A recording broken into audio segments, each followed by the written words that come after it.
The Iowa men's basketball team had a tough loss against Minnesota Tuesday night, but there's not much time to recover as they head to Indiana once again Thursday. Let's toss it over to the Daily Iowan TV Sports Studio for a look into the packed full Hawkeye schedule. Guys?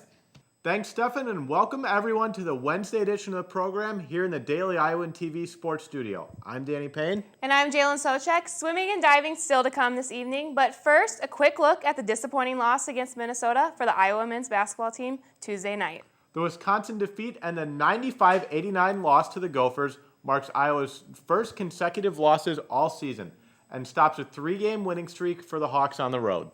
After last night, Iowa's record moves to 19-8 overall and 8-6 in the Big Ten. You know, it's tough, but we just needed to dig down and get some stops when we needed them.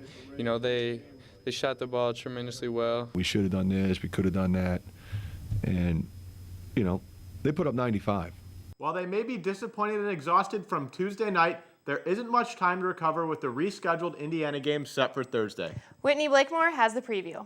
Taking a break is not a luxury the Hawkeyes have in the next couple weeks as they are heading to Indiana for a rescheduled game on Thursday to compete in their second of 6 games they have in a 2-week span. This tight schedule is a result of the canceled Indiana game last week, where a cosmetic fixture at Assembly Hall fell in the stands before the game started.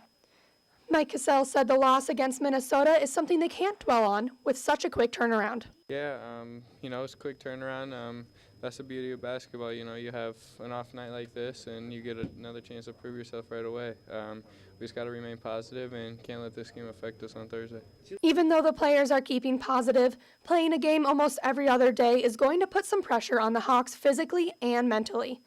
Fighting for an improvement on a 4-4 record in the past 8 games will put even more pressure as they face off against Indiana Thursday. But if the team had to choose between practicing or playing a game, they would choose playing. This time of year, you want to play. You want to play games. They don't want to practice anymore. It's the end of February. They're tired of looking at each other. Let's go play somebody else. Whitney Blakemore, Daily Iowan TV Sports. After starting the season 12-5, Indiana has lost 7 of its last 10 games. While the men's hoops still have a few weeks left before their Big Ten tournament, the men's swimming and diving team kicked off their Big Ten championships in Ann Arbor, Michigan on Wednesday. We'll toss it now to Taylor Axelson, who spent the last week with one Iowa diver for our newest segment, What It Takes. Taylor? Thanks, Jalen. So here are some things that are 10 meters. An adult killer whale, a school bus, and a 3-story building. Sophomore diver Addison Bashault had taken over the 10-meter platform for the Hawkeyes. He had a record-setting performance at the Hawkeye Invitational earlier this season, where he broke the school record and claimed the top spot in the platform event with an NCAA zone qualifying mark. I was able to see what it takes to train this week before the Big Ten championship. We'll start in the morning. Like on Monday, Wednesday, Friday, we do weights at like 6 a.m., so we'll do about an hour of weights. And then after that, we'll have a practice. So there's like a time period from 9 to noon, and then we'll have a second practice from like around 1:30 to 4. So about 3 practices a day. He's always first one on, usually the last one to leave. So that's a little indication that he likes to train. He loves to train. He's very efficient, doesn't stand around a lot, and he just likes to work hard. Most people would feel comfortable jumping off a 3-meter springboard, but Addison competes his best at the 10-meter platform.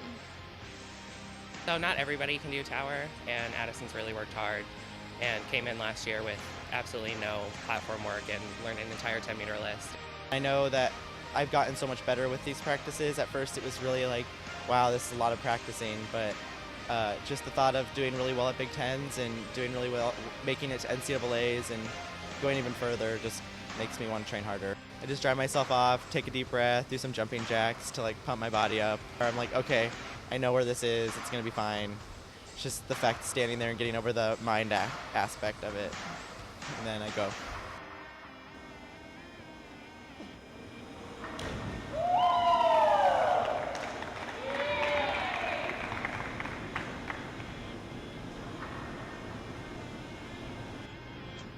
Addison will take his first dive tomorrow and compete throughout the weekend.